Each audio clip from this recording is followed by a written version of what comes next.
السلام عليكم ورحمة الله وبركاته. النهارده هنتكلم ان شاء الله عن اعدادات الواتساب في جيني ار بي. اول حاجه بعد ما ربطنا وبعتنا التمبلت وشفنا كل حاجه، عاوزين بقى نعمل اعدادات الحساب نفسه. يعني هنفرض انت ما تخش هتلاقي عندك حساب واحد او حسابين على حسب اللي عندك يعني. خلينا نخش على مثلا جيني ده بتركب بالطريقه القديمه. يعني احنا عندنا طريقتين، طريقه اللي هي الستاندرد اي بي اي، والتانية بتاع يوشي اللي هو بيسمح لك بالاثنين، الواتساب على الموبايل والواتساب على السيستم. ده واتساب على السيستم فقط. حلو. فاول ما تخش هتلاقي الاسم عادي. تاني حاجه بيقول لك البرانش. انت عندك الشركات اللي عندها اكتر من فرع احيانا بتحتاج تعمل كل رقم لفرع، كل فرع رقم. حلو. في ناس ما بتعملش بالفكره دي. على العموم لو هتمشي بالفكره دي، لكل فرع عندك ايه، رقم خاص بيه. طبعا الهيد كوارتر ده الاساسي يعني. حلو. في ديلي تمبلت ليميت. انت على حسب بقى، احنا بالنسبه لنا احنا 2000. حلو. انت ممكن تبقى 250. للاسف متى مش عامله اللي انا اجيب الرقم، اللي احنا نجيب الرقم ده منكم على طول. فانت لازم تحط، يعني انت ما تبقى 10000 بعد كده انت هتخش وتحط رقم 10000. لو بقيت 2000 تحط 2000. لا، لو انت 250 تحط 250 على حسب الليميت بتاع التمبلت بتاعتك، او تقدر تبعت قد ايه في اليوم يعني. حلو. هنا بقى مهم جدا الادمن واليوزرز. الادمن واليوزر ده منها هيشوفوا الشات. يعني انت اول ما تخش انت هتلاقي الادمن بس هو اللي موجود، مفيش يوزرز. حلو. فانت لو عندك موظفين هتحط في اليوزر. طب ايه الفرق ما بين الادمن واليوزر؟ خلينا بقى نفتح كده. انا جوه المحادثه دي مثلا، فده كده ادمن. حلو. وده كده ايه، اليوزر. الادمن عنده صلاحيات اللي هو يطلع اي حد من الجروب، من الشات قصدي. يعني ممكن اطلع شهاب مثلا من الشات، ممكن ادخل اي حد ممكن ادخل اي حد في الشات. حلو. فالادمن عنده صلاحيات على كل حاجه.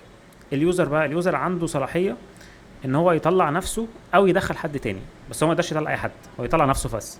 عشان مثلا لو دي اتوزعت عليه بالغلط، يخش يدخل حد تاني ويطلع نفسه. حلو. لكن الادمن طبعا عنده صلاحيه يدخل اي حد ويشيل اي حد. برضو سؤال مهم جدا.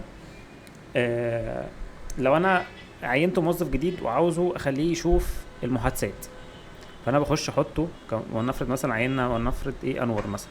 فانا عاوزه دلوقتي يشوف المحادثات، اخش اعمل سيف. بعد ما اعمل سيف لازم اعمل حاجه اسمها سينك بارتيسيبنتس. ايه سينك بارتيسيبنتس دي؟ لو انا عاوز اخليه يشوف الشات القديم، هخليه يلف على كل الشتات القديمه ويضيف انور فيها. دي كده سينك بارتيسيبنت او مزاحمات المشاركين. خلينا برضو نفتحها بالعربي بحيث نبقى شايفين نفس الحاجه دي بالعربي وبالانجليزي. ماشي. برضو اللغه من هنا اهوت. احنا برضو هننزل ازاي تغير كل حاجه دي ليها فيديو خاص اصلا. ماشي كده بقت بالعربي اهوت. تخش على جيني اهي، دي اسمها المشرفون ودي اسمها المستخدمون. حلو. هنشيل انور بقى من هنا. ماشي. حلو. ودي الحد اليومي للقوالب، نفس كل شيء. حلو. في هنا اختبار الاتصال. بصوا على الزرار ده كده. اختبار الاتصال ده ايه؟ بيروح يشوف الرقم متصل ولا لا. فكده الرقم متصل تمام. في حاجه اسمها اشتراك. حلو. خلينا برضو نفتحها هنا عشان نشوفها. حسابات. ماشي. في اللي هو اشتراك ده. الاشتراك ده بيعمل ايه؟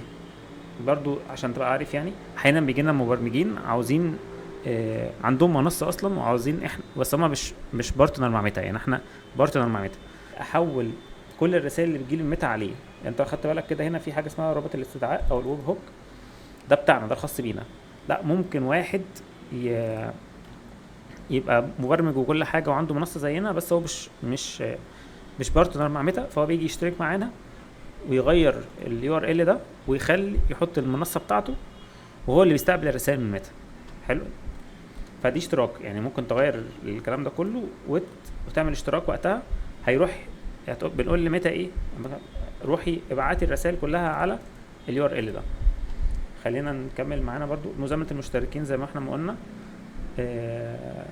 اسمه يا ربي، ده بيروح يشوف المشتركين عندنا في السيستم ويحطهم في كل المحادثات اللي موجوده بالفعل. يعني ممكن يكون في محادثات بالفعل موجوده، فانا حطيت مثلا يوزر جديد، فاول ما اعمل مزامنه المشتركين دول بيروح يحط كل الموظفين اللي عندي اللي انا اخترتهم هنا في المحادثات. حلو. في حاجه اسمها مزامنه القوالب. مزامنه القوالب دي بمعنى ايه؟ انا رحت عملت قالب مثلا على ميتا، فيجي انا عاوزه يشتغل، يبقى عندي هنا على المنصه. اروح جاي اعمل مزامنه القوالب. فهي هتروح تشوف مثلا، يعني احنا فعلا اهو 6 كرييتد، 6 ابديت قصدي. وبرده الحالات مثلا لو في حاله بتاعه القوالب اتغيرت، فمجرد ما بعمل مزامنه القوالب هي بتروح تشوف الحالات وتعمل لها مزامنه، حاجه توافق عليها، حاجه اترفضت، هكذا يعني. تمام. استراتيجيات التوزيع دي احنا هنسيبها للاخر لانها مهمه جدا. انت لو شركه، معظم الناس يعني انت لو شركه كبيره هتحتاجها، لو شركه صغيره فانا هخلص كله وارجع للحته دي. حلو. بس على عموما انت كل اللي محتاجه كشركه صغيره ارسال للجميع. يعني انت مثلا انت واخد 2 يوزر مثلا، فخلاص انت هتروح كده تقول ايه، هيرسل للجميع، هيرسل لجميع اليوزر. التوزيع دي بتبقى على توزيع المستخدمين. المشرفين كده كده بيشوف كل حاجه. في ناس بتقول لك لا انا عاوزها تتوزع بطرق معينه، في طرق كتيره بقى، الورديات ونشوف الناس الاونلاين والكلام ده كله هنشرحه في اخر الفيديو. حلو. حلو. وضع المحادثه ديت مهم جدا برضو. في حاجه اسمها سنجل ثريد ومالتي سيشن. السنجل ثريد ديت لو هو الموظف هو الوحيد اللي بيتعامل مع العميل ده، يعني يعني نفرض مثلا انا شغال في السياحه، فانا بوزع العملاء، بوزع الموظفين قصدي، بوزع العملاء بتوعي على الموظفين. فكل موظف هو معاه شويه عملاء بيحاول يخلص معاهم الديل. انا كده ده سنجل ثريد. سنجل ثريد يعني الموظف بيبقى معاه شويه عملاء وهو قاعد معاهم على طول. طب خلينا برضو نشوف موضوع يا ربي المالتي سيشن. المالتي سيشن ده مختلف شويه. ده بنستخدمه امتى؟ ده بنستخدمه اللي احنا بنستخدمه مثلا، ونفرض صيدليات، والصيدليه ديت بيجي لها ناس كتير مثلا على واتساب، او محل مثلا محل مثلا عنده شغل كبير اونلاين، فهو شغال مثلا بالناس اللي موجوده. الناس اللي موجوده هي اللي بتخلص الاوردر بيجي مفيش 5 دقايق 10 دقايق ولا ربع ساعه.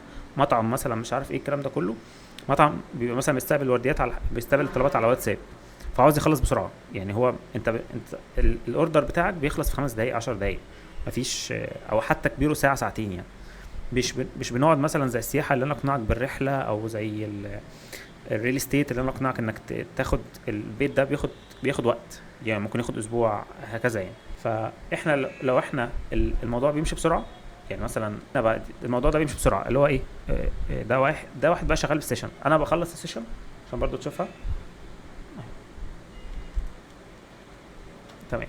انا بعمل ايه بقى؟ مثلا اشرف ده لو انا شغال بالمالتي سيشن، بعد ما اخلص هعمل ايه؟ التحديد كمكتمل. دي واحده وضع علامه مكتمل. حلو. او مارك اس كومبليت. اول ما بعمل مارك اس كومبليت هتلاقيه بيختفي اصلا. حلو. ولو العميل ده رجع اتكلم تاني هيروح لموظف تاني. هي دي هتبقى ليها علاقه، خلينا اشرحها برضو مع استراتيجيه التوزيع. معلش انا طولت. مش في ضرب الذكاء الصناعي. لو انا عاوز الاكونت ده يشتغل بالذكاء الصناعي هضغط على ديت اشغلها. في حاجه اسمها اوتوماتيك ليد ديت، لو انت منزل السي ار ام، بمعنى العميل اول ما يكلمك تلقائيا تعمل له ليد او فرصه بيع.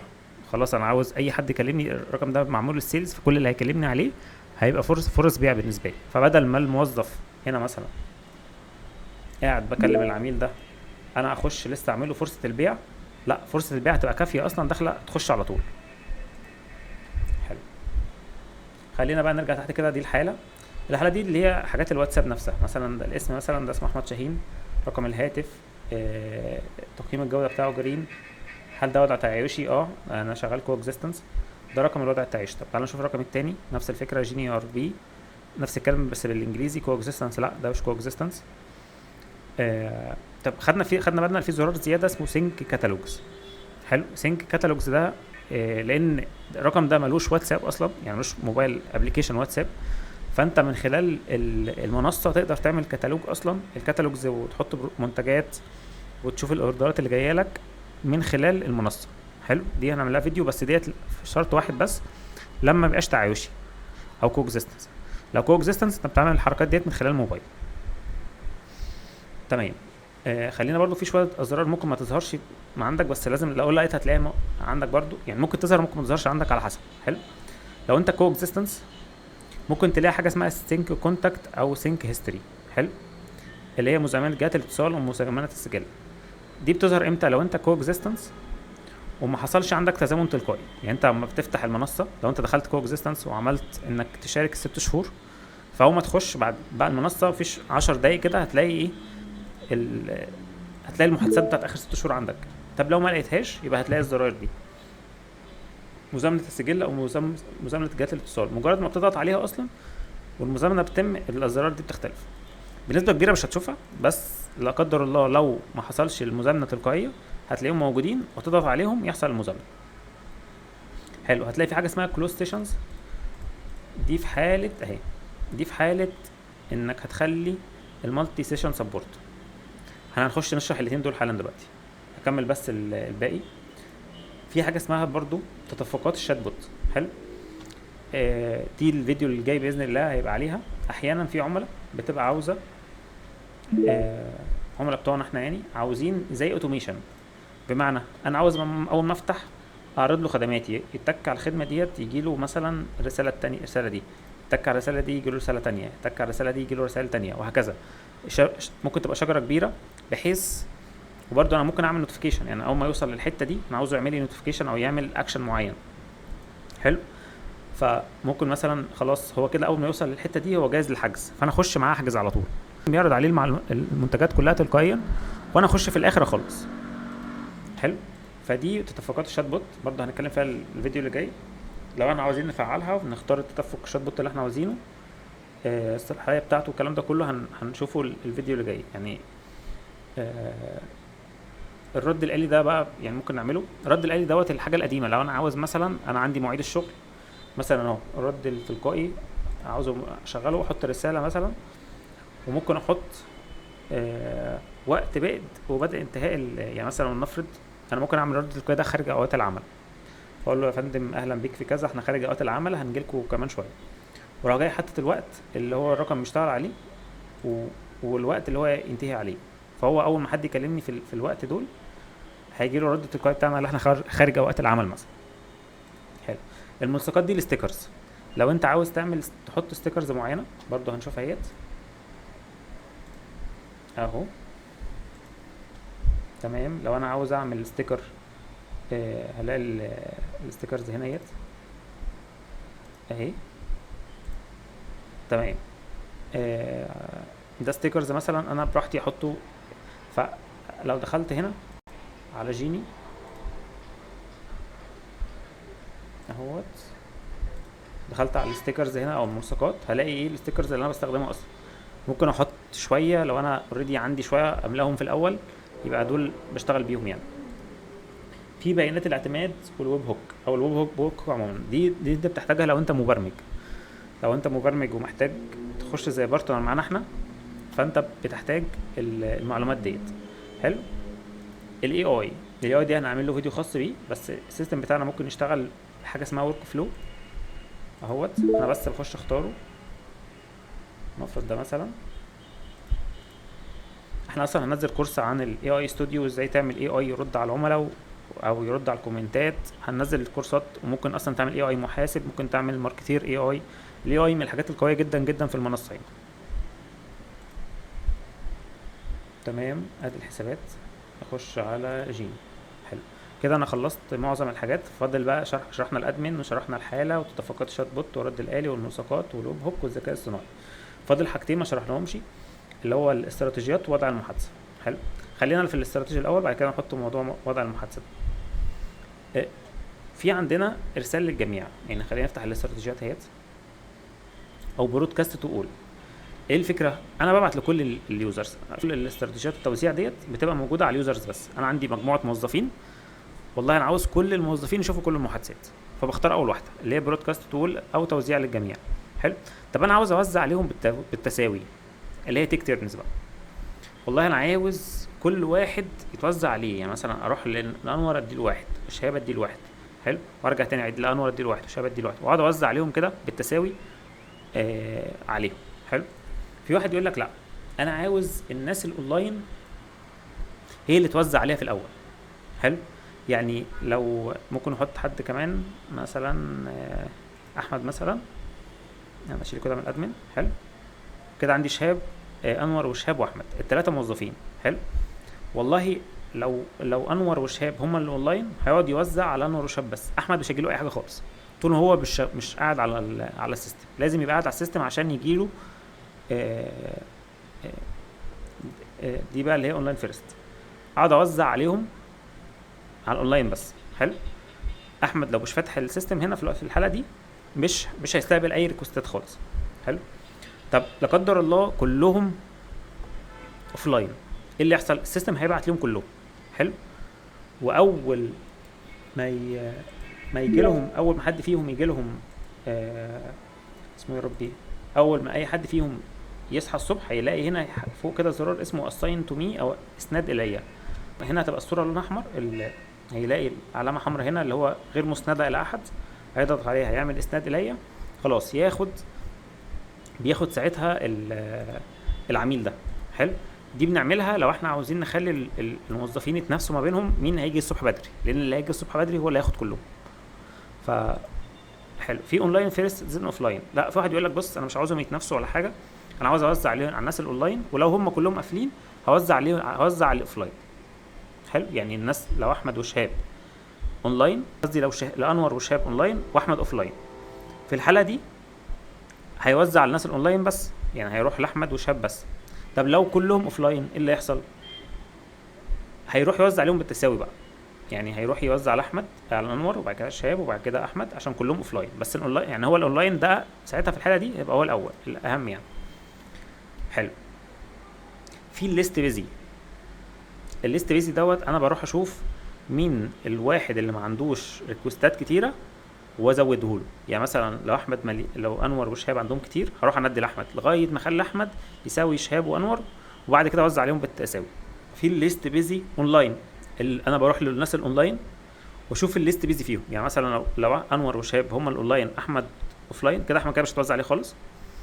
هروح لاحمد وشهاب دول اونلاين دلوقتي عندي، اشوف مين عنده ريكوستات اكتر.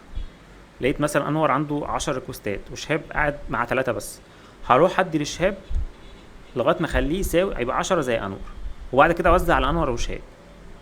حلو. دي اللي هي الاونلاين، دي اللي هي ايه؟ الليست بيزي زين اول. حلو. في بقى موضوع الشيفت دوت، انا لازم مبدئيا حلو، لازم مبدئيا هنا اروح الاقي هنا بقى كونفيجريشن او اعدادات، هلاقي حاجه اسمها شيفت. حلو. وخلينا برضو اشوفها بالعربي، دي واحده. هتلاقي الاعدادات حاجه اسمها الورديات. انا هنا هروح اعمل ورديه. حلو. يقول لك حط اسم الورديه، مثلا ورديه 9 الصبح لغايه 5 بالليل. حلو. بعد كده انت بتخش هنا تحط الاعضاء بقى، دي مين الاعضاء، مين المشرفين او مين الادمنز اللي هيبقوا في الشيفت ده عشان يتحط عليهم، ومين الاعضاء اللي هيتوزع عليهم. تمام. انا كده بوزع الشيفت، وبعد كده هاجي بقى اختار. مبدئيا انا ممكن اخليه، احنا السيستم بتاعنا فيه واتساب وانستجرام وماسنجر وتيك توك، فنفس التوزيع ديت ممكن تتم عليهم كلهم. فانا لو جيت عملت اللي هو ينطبق على جميع الحسابات، خلاص انا كده هروح اخليها تنطبق على كل الناس اللي عندي اللي هي مستخدمه التوزيعة الشيفت. حلو. لا، ممكن واحد يقول لي لا ده انا عامل والله رقم واتساب واحد بس اللي عاوز اعمله بالشيفت، ورقم تاني شغال بشكل معين، فمفيش مشاكل. اروح جاي موقف ديت، واجي مثلا على حساب، ونفرض انا عاوز اطبق بتاع على حساب انستجرام او ماسنجر او تيك توك او حساب معين من حسابات الواتساب، نفرض جيني مثلا. حلو. انا كده بحط معلومات الشيفت، خليه هنسميه شيفت مثلا من 9 ل 6، هيتطبق على الحساب الواتساب ده بس. باجي بقى اشوف ال9 ل 6 ده احط له ايام الاسبوع بتاعته. حلو. انت هنا تحط ال5 ايام او 6 ايام او 7 ايام على حسب الشغل بتاعك. والله السبت احنا الاثنين، السبت مثلا بنشتغل من، او نفرض من 9 ل 5، والاثنين بنشتغل من كذا. ممكن بقى اغير براحتي، يعني مثلا الاثنين ده والله بيشتغل من 9 ل 6 اهو. فانت بتحط التوقيت اللي انت شغال بيها. حلو. كده حطيت التوقيت اللي هشتغل عليه. خلينا بس احط 4 2 3 4 ماشي، سبت حد، ونفرض ده الطبيعي يعني من 9 ل 5، مش من 9 ل 6. حلو. هعمل سيف، هاجي اعمل شيفت تاني مثلا، والله بيشتغل من 6 ل 3 مثلا. احط الشيفتات اللي انا عاوزها، واحط الناس اللي انا عاوزها اللي هو يشتغلوا في الشيفت دوت، واحط الاعضاء بتوعي. حلو. واعمل شيفتين مثلا، واجي هنا خلاص انا اخترت ده هيشتغل بالشيفت واتساب الحسابات. بس انا هنا بختار التوزيع، اسرة التوزيع هختار ساعتها مثلا ايه اللي في الوردية بس. حلو. وممكن اقول له لا، يعني ده كده هيوزع الناس اللي في الوردية بس. لكن هنا بقى، هنا بيقول لي ايه، انا ممكن اخليه يوزع على المتصلون اونلاين بس، يعني اللي قاعد على السيستم حلو هو اللي توزع عليه في الورديه. احنا كده كده طالما هنشتغل شيفتات فيبقى احنا خاصين بالورديه. في الورديه فقط ديت معناها ايه، اللي انا بقعد اوزع على الناس اللي في الورديه سواء هم اصلا فاتحين السيستم ولا لا. حلو. يعني مثلا اهيت، خلينا نراجع اخر حته. المتصلين اولا في الورديه، توزيع بالتناوب على المتصلين داخل الورديه، ولو مفيش حد متصل هبعت لكل موظفين الورديه. ده اللي هو ايه، اونلاين في الشيفت فيرست. حلو. هنا بقى شيفت اونلي ده بوزع بالتناوب على موظفين الورديه. والله بقى هم متصلين مش متصلين انا هوزع عليهم، انا ماليش دعوه. تمام. ده كده استراتيجيه التوزيع. في استراتيجيه هنشرحها الفيديو اللي جاي، انا بخلي العميل هو اللي يختار، خاصه بالشات بوت فلو شويه. انا بخلي العميل اول ما يكلمني اقول له والله يا فندم انت عاوز. حلو. دي انا اعملها المره اللي جايه، الفيديو اللي جاي. بقول له يا فندم انت مثلا انت عاوز هنا مثلا فرع المنصوره ولا فرع المنوفيه. فلو ضغط فرع المنصوره هروح اوزعه العميل ده على الناس بتوع فرع المنصوره، لو ضغط فرع المنوفيه هروح اوزع العميل ده على الناس بتوع فرع المنوفيه. حلو. فاضل اخر حاجه خلينا اعيدها تاني، اللي هي كونفرزيشن مود او وضعيه المحادثه. هتفنى لسنجل ثريد دوت، خلاص ده واحد هيفضل موجود على طول في السيستم، يعني ده هيفضل هيتوزع على الموظفين وهيفضل مع الموظف ده. يعني نفرض ده عميل اتوزع على احمد مثلا. حلو. هو خلاص هيفضل مع احمد لغايه ما احمد بيخلص معاه، مفيش الكلام ده يعني. ولو جه اشترى تاني هيفضل مع احمد برضه، هو خلاص العميل ده بتاع احمد. ده رقم واحد. طب والله لا انا مش عاوز ده، انا عاوز ايه بقى، انا العملاء عندي سرعه شرائهم سريعه، يعني هو ما بيقعدش اسبوع عما يقرر، لا ده هو اصلا بيجي يطلب دلوقتي، مطعم، سوبر ماركت، صيدليه، عارف انت الحاجات اللي على السريع دي. هي دي الفكره بقى. احنا ساعتها بقى بنشتغل حاجه اسمها مالتي سيشن. حلو. بحفظ على مالتي سيشن ديت، المفروض اعمل حفظ دلوقتي. في حاجه اسمها كلوز سيشن. مالتي سيشن ده يعني ايه، مالتي سيشن ده ما بتفتح اصلا هنا ما بتلاقيش كل دول، لا انت اللي بيبقى فاتح لك دلوقتي ده اللي قاعد معاك هيفضل موجود مع على طول، ده متوزع على احمد والشهاب هيفضل مع احمد والشهاب. مالتي سيشن ده بقى على السريع، ده واحد على السريع، فانا بخلصه، انا خلاص والله داخل خلص الطلبيه بتاعته وراح جاي اعمل ايه، وضع كمكتمل اهو فين، وضع تعريف مكتمل. خلاص ده كده خلصناه. والله هيخش تاني هيتوزع من اول وجديد تاني. حلو. فانا بخش اشوف العميل اللي بخلص معاه، برجع خلصت معاه خلاص الطلبيه ووصلته خلاص، راجع ايه وضع كمكتمل واقفله. فانا لو شغال بالمالتي سيشن ده بلاقي الناس اللي موجودين دول الناس اللي انا بتعامل معاهم دلوقتي في الساعه دي او في الساعتين دول. فبتلاقي الموظف في اخر الشيفت وهو بيخلص اصلا بيروح جاي ايه اللي حاصل، بيبقى بيقفل معاه الدنيا، يروح جاي خلاص هو قافل اصلا، كل دول بيبقى صفر بقى عنده، هو خلاص بيخلص ورديته. فعمال كله عمال يعمل مركز كومبليت. وبرده من الحاجات المهمه مثلا برده دي في الاخر هنقولها برده. انا دلوقتي كشخص بقفل خلاص العمليه بتاعتي، او انا بقفل خلاص حاجتي الشيفت بتاعي وهمشي. فممكن اعمل ايه اللي انا غير متوفر خلاص اخر ربع ساعه لو انا شغال على مالتي سيشن ومش عاوز استقبل ناس جديده. انا بقى في مطعم خلاص بقفل لغايه، لاني وانا في الاخر وانا في المطعم او في الصيدليات او انا شغال مالتي سيشن بقى بالنسبه لي خلاص انا لازم اقفل السيشن بتاعي وما عنديش ولا واحد. ليه بقى؟ خلاص انا لان لازم دول يتوزعوا من اول وجديد. لو العميل طلب تاني جه طلب يطلب تاني في نفس اليوم هيتوزع على زمايلي اللي في الشيفت. فدي الكونفرزيشن مود ديت بنستعملها زي ما اتفقنا مطاعم، كافيهات، حاجه بتخلص بسرعه، الطلب ما فيهوش العميل ما بيفكرش، بيخش يطلب ويمشي على طول، وبيبقى الطلب على الواتساب يعني طبعا. بس ان شاء الله احنا كده خلصنا. المره الجايه هنتكلم على موضوع الشات بوت فلو وازاي نعمل شات بوت فلو خلص العملاء بتاعتنا، بحيث العميل بيخش بيطلب حاجته وانا بخش اتدخل في الاخر. يعني ممكن انا لو عملت الشات بوت فلو دوت في بعض المجالات حرفيا العميل ممكن يخلص كل حاجه وانا في الاخر بيجي لي انذار اللي هو خلص كذا. بس ان شاء الله الفيديو الجاي